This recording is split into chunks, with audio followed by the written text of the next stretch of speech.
The fight against terrorist insurgents continues in Mali. The National Armed Forces announced Friday that more than 60 alleged terrorists were killed in the country's troubled central region.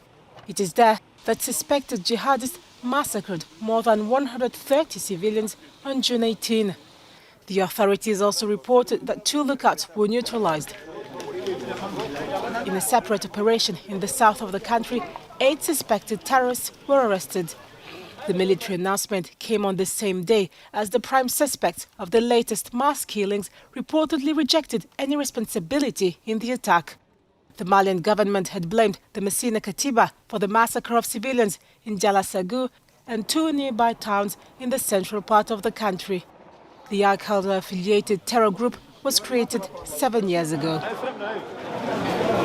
Since 2012, the jihadi threat has spread from Mali to neighboring Burkina Faso and Niger. The battles, which are often bloodbaths, have forced thousands of civilians to flee.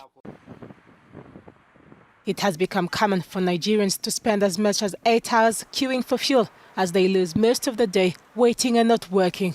Prices for importing fuel have gone up by more than 100% because of the Russia-Ukraine conflict. If the government has blocked petrol prices to 165 naira, or about 40 cents per litre, retailers complain they operate at a loss and motorists are tired. I'm able to get fuel now and we consume the fuel. We have to come back to the queue again and queue for a long period of time. And this is not helping us in any way. So, sir, I actually want to appeal to the government of the day to help us and to see what they can do to help the masses, because we are really suffering. Nigeria is Africa's biggest oil producer. However, the West African nation imports almost all of its fuel since its 4 refineries fail to cover the population's needs. So when people talk about lack of refineries functioning, why are we importing as one of the biggest producers in the world?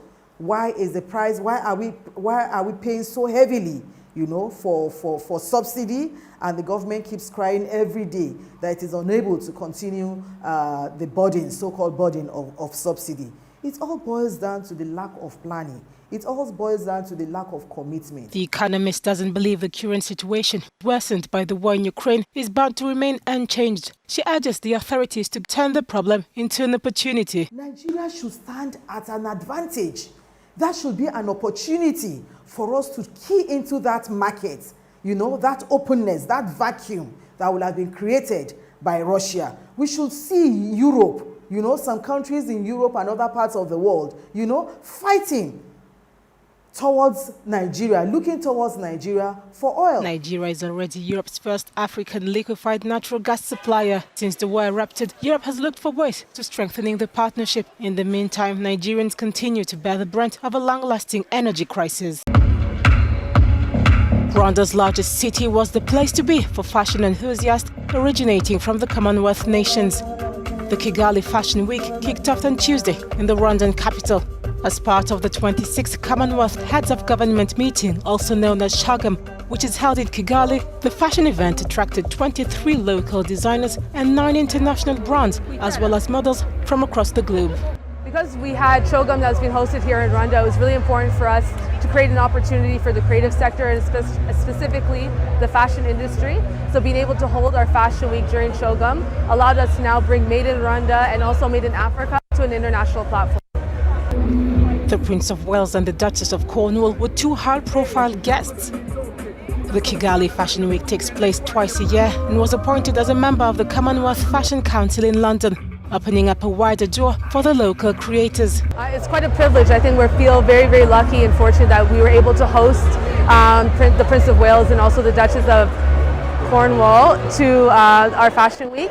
And it also just helps to elevate and also promote further the Made in Rwanda and also the Rwanda Fashion Week. In addition to brands participating in the runway show, the event showcases local and Commonwealth accessories and interior designers up to June 26. The creators were influenced by the overarching Commonwealth Heads of Government meeting theme of delivering a common future, connecting, innovating and transforming. Leaders of 54 countries in the Commonwealth were joined Friday by the Prince of Wales and the Duchess of Cornwall at the Marriott Hotel in Kigali. The traditional Commonwealth Heads of Government dinner took place in Rwanda. The East African country is hosting the 26th bloc meeting. In addition to the representatives from 19 African countries, a Togolese and a Gabonese delegation attended the event. The two countries are the newest members of the Nations Association. In Gabon's capital, residents were hopeful their country would benefit from the membership. Commonwealth member states are home to more than 2 billion people and cooperate on issues such as trade or education. This will enable Gabon to build relations with several other English-speaking countries. It will also be a good opportunity for Gabon to enter this association. It can certainly pave the way to exchanges and a lot of things, especially on an economic level. If we only consider African countries, for example, which are members, you see that Ghana, South Africa, Nigeria and others embarked on a path of a rather solid development. That's why they are economic models on the continent nowadays. On the streets of Lomé, some citizens were supportive of the move. Togo's membership bid stands out because the nation traditionally evolved inside France's sphere of influence. Claude Vivor, a Lomé resident, believes the membership will be a game changer. Joining the Commonwealth will have an economic impact on the daily lives of the Togolese people. I think of myself because through the Commonwealth Fund for Technical Cooperation and the Association of Member Countries, it will play a very important role in economic and social progress in the country. This will boost an economic revival because there are economic ties that will be created between the member states.